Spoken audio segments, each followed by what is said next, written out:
Women complain a lot about the fact that men speak freely about wanting, a woman who looks a certain way, and they're really focused on sexuality and they don't apologize for it.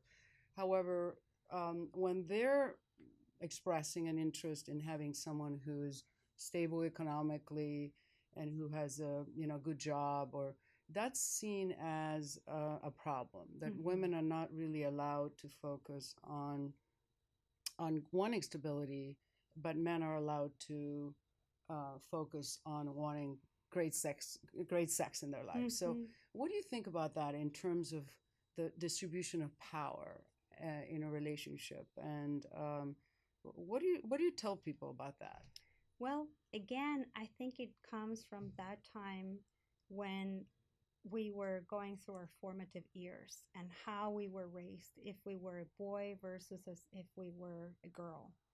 When I work with couples, and for example, some couples want to open the relationship, or I work with couples who are ready to be in a committed relationship and they're trying to decide whether they're going to get married and have that kind of conversation.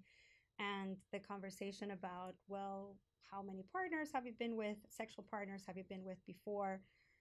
And I start to see the tension in the room where, I don't want to be stereotypical in my experience. However, I have encountered men who have had more relationships than women have had, sexual relationships.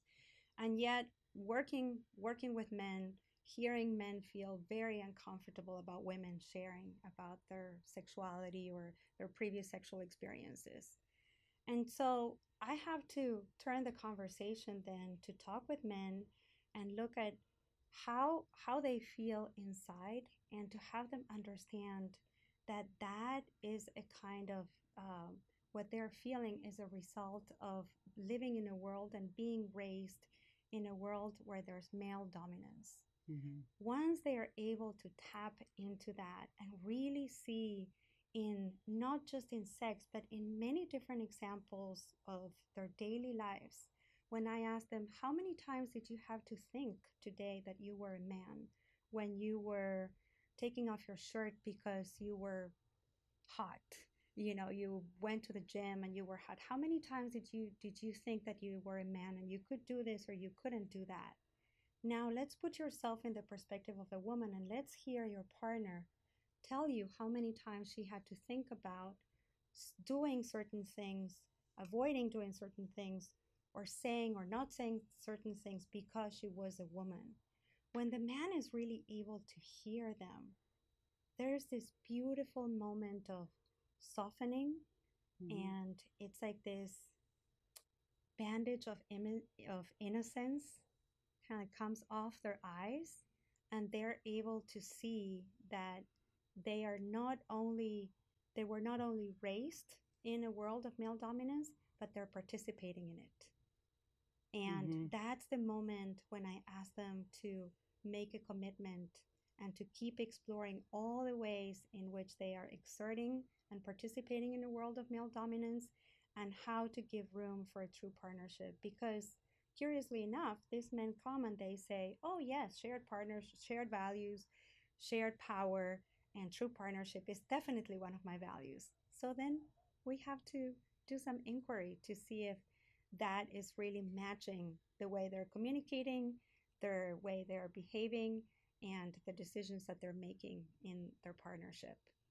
When they're able to do that, it's really something really beautiful that happens. Equality can happen. I have seen many couples reach that level of equality. And so then when that happens, the woman becomes not just more empowered, but she becomes rooted in her true power, in the true power that all women have as human beings. At the same time, men don't lose their power. They are able to use their power in a way that allows the woman, if it's a heterosexual couple, to to share that same level of privilege and responsibility.